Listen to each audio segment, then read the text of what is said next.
నమస్తే నేను చందన welcome to great Andhra ఇప్పటి వరకు ఉన్న టాప్ స్టోరీస్ చూద్దాం పవన్ పై జగన్ వెటకారం కౌంటర్ దొరక్క గిలగిల జగన్ గైర్హాజరుతో కళ తప్పిన అసెంబ్లీ బాబు సర్కార్కు హైకోర్టులో షాక్ బాబుపై నిప్పులాంటి నిజాలు దగ్గుబాటి పుస్తకానికి డిమాండ్ ఇవేం కమిటీలు వైసీపీ కేడర్లో తీవ్ర అసంతృప్తి డిప్యూటీ సీఎం పవన్ కళ్యాణ్ పై వైఎస్ జగన్ ఏదో ఒక మాట యథాలాపంగా అన్నారు అది కూడా జగన్ ఆలోచించి ఏదో అనాలనే ఉద్దేశంతో వేసిన సెటైర్ కానే కాదు కానీ ఆ సెటైర్ పేలింది ఎక్కడో పవన్ కళ్యాణ్తో పాటు జనసేన నాయకులకు బాగా గుచ్చుకుంది దీంతో జనసేన ఇబ్బంది పడుతోంది 2 రోజుల క్రితం ఏపీ ప్రభుత్వ బడ్జెట్పై వైసీపీ అధినేత వైఎస్ జగన్ ప్రెస్ మీట్ నిర్వహించారు ప్రతిపక్ష హోదా కావాలంటే జర్మనీకి వెళ్లాలని డిప్యూటీ సీఎం పవన్ అన్న మాటలపై మీరెలా స్పందిస్తారని మీడియా ప్రతినిధులు జగన్ను ప్రశ్నించారు ఆయన కార్పొరేటర్కి ఎక్కువ ఎమ్మెల్యేకు తక్కువ అని జగన్ వ్యంగ్యంగా సమాధానమిచ్చారు 10 ఏళ్ల తర్వాత పవన్ కళ్యాణ్ ఎమ్మెల్యే అయ్యారని దెప్పిపొడిచారు తమ నాయకుడిని జగన్ అంత మాట అంటారా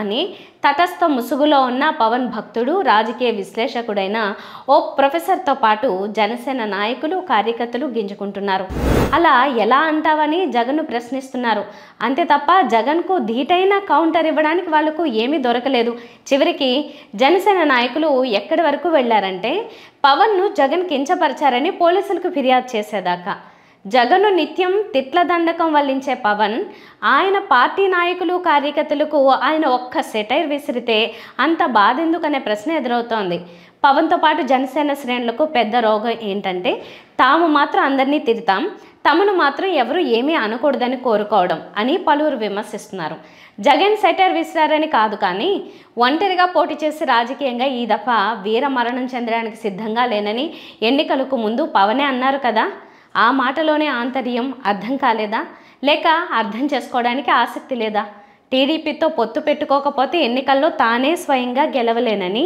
పవనే పరోక్షంగా చెప్పారు కదా అదే మాటను జగన్ అంటే ఎందుకంత ఆవేదన అంతెందుకు తాడేపల్లిగూడెంలో టీడీపీ జనసేన ఉమ్మడిగా నిర్వహించిన సమావేశంలో రాష్ట్ర వ్యాప్తంగా నిలబడడానికి జనసేనకు అభ్యర్థులు శక్తి సామర్థ్యాలు లేవని పవనే అనడాన్ని మర్చిపోతే ఎలా ప్రెస్ మీట్లో జగన్ బడ్జెట్ గురించి విపులంగా మాట్లాడారు ఆ అంశాల జోలికి వెళ్లకుండా పవన్ను కార్పొరేటర్ స్థాయితో పోల్చడాన్ని జీర్ణించుకోలేకపోవడం గమనార్హం రాజకీయాల్లో ఇలాంటి వాటిని తట్టుకోలేకపోతే ఇక ఆ రంగంలో కొనసాగడం ఎందుకు ఇలాగైతే జగన్ను కూటమి నేతలు ఎన్నెన్ని తిట్లు తిడుతుంటారో ప్రత్యేకంగా చెప్పాల్సిన పని లేదు కానీ జగన్ ఎప్పుడూ తనను కించపరిచేలా మాట్లాడారని నిందించలేదే జగన్కు కౌంటర్ ఇవ్వడానికి సత్తా సబ్జెక్టు దొరక్క ఎదురుదాడికి జనసేన దిగుతోంది కౌంటర్ ఇవ్వడానికి ఏమీ లేనప్పుడు ఇంతకంటే చేయగలిగేది ఏమీ ఉండదని జనసేన మరోసారి నిరూపించుకుంటోంది ఏపీ అసెంబ్లీ సమావేశాలను జనం పట్టించుకోవడం లేదు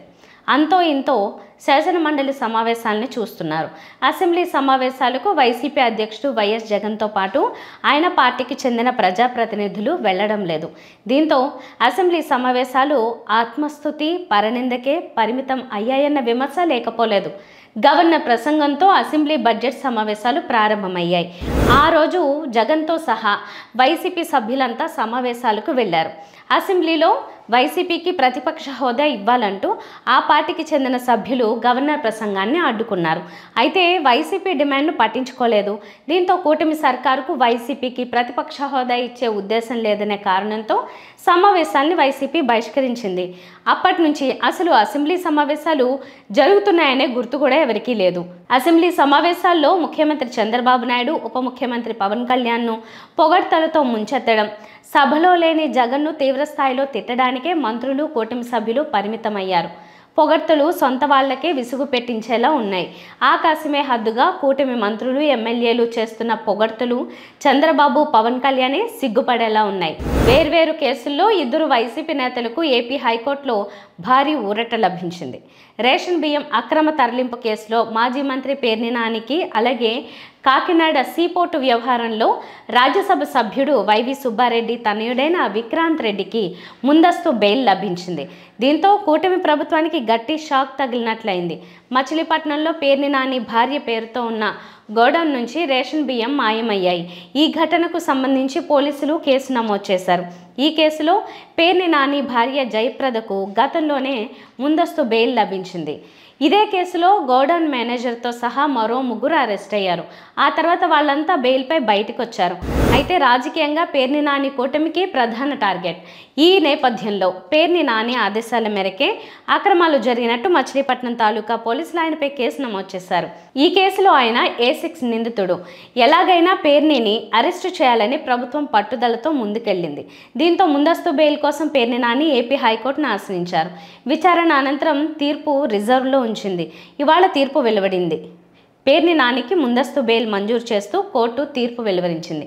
ఇదిలా ఉండగా కాకినాడ సీపోర్టు సెజ్లో వాటాలు బలవంతంగా లాక్కున్నారనే ఆరోపణలపై వైవి సుబ్బారెడ్డి కుమారుడు విక్రాంత్ రెడ్డిపై ఏపీసీఐడి కేసు నమోదు చేసింది. దీంతో తనను అరెస్ట్ చేస్తారని బెయిల్ ఇవ్వాలని కోరుతూ ఆయన హైకోర్టును ఆశ్రయించారు. అయితే విక్రాంత్ రెడ్డిని కస్టోడియల్ విచారణకు అప్పగించాలని, ముందస్తు బెయిల్ పిటిషన్ను కొట్టివేయాలని న్యాయస్థానాన్ని సిఐడి కోరింది. ఈ నేపథ్యంలో సిఐడి వాదనను ఏపీ హైకోర్టు కొట్టేసింది. విక్రాంత్ రెడ్డికి ముందస్తు బెయిల్ మంజూరు చేస్తూ ఇవాళ ఆదేశాలు ఇచ్చింది.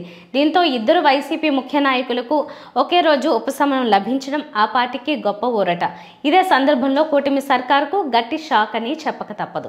మాజీ పార్లమెంట్ సభ్యుడు దగ్గుబాటి వెంకటేశ్వరరావు తాజాగా ఆవిష్కరించిన ప్రపంచ చరిత్ర పుస్తకం కంటే ఎప్పుడో రాసిన మరో పుస్తకానికి డిమాండ్ ఏర్పడింది. ముఖ్యమంత్రి చంద్రబాబు మనస్తత్వాన్ని ఆవిష్కరిస్తూ దగ్గుబాటి చరిత్ర కొన్ని నిజాలు పేరుతో పుస్తకాన్ని రాశారు. అయితే ఆ పుస్తకానికి పెద్దగా ప్రచారం లేదు. ఈ నేపథ్యంలో గతంలో చంద్రబాబు గురించి రాసిన పుస్తకం చర్చనీయాంశమైంది. ఆ పుస్తకంలో చంద్రబాబు ఎంత కపట రాజకీయ నాయకుడో తోడలుడైన దగ్గుబాటి నిర్మోహమాటంగా రాశారు. ముఖ్యమంత్రి అభ్యర్థిగా చంద్రబాబును బలపరుస్తూ తనతో ఏ రకంగా చేయించారో వివరించారు.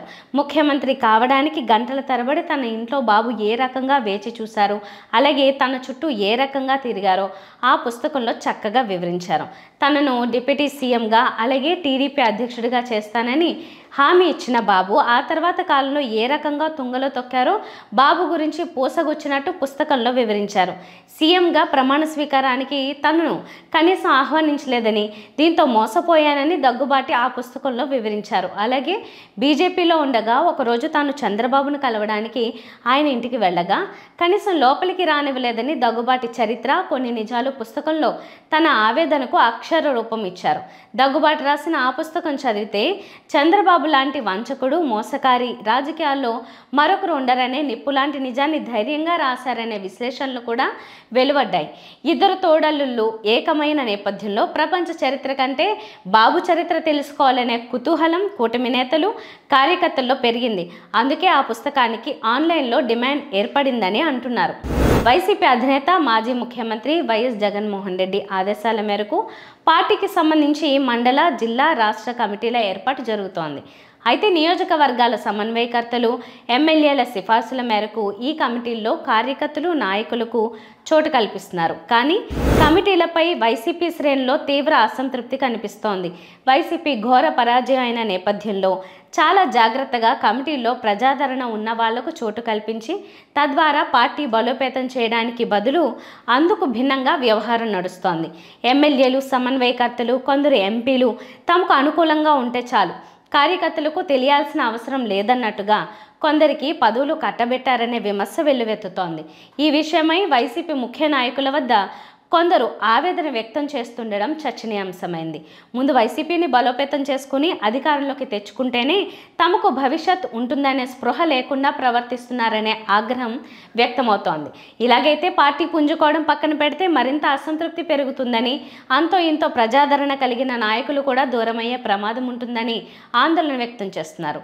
ఇలాంటి సమయంలో పార్టీ కోసం గట్టిగా నిలబడ్డ నిబద్ధత కలిగిన వాళ్లకు గుర్తింపు ఇవ్వకపోతే ఎలా అనే ప్రశ్న ఉత్పన్నమవుతోంది. కావున కమిటీల్లో చోటు కోసం సిఫార్సు చేస్తున్న పేర్లపై అధిష్టానం 1-2 సార్లు విచారించిన తర్వాతే తగిన నిర్ణయం తీసుకోవాలనే అభిప్రాయం వ్యక్తమవుతోంది. ఇవి వాళ్ళ టాప్ స్టోరీస్. మరిన్ని అప్డేట్స్తో కలుద్దాం. నమస్తే.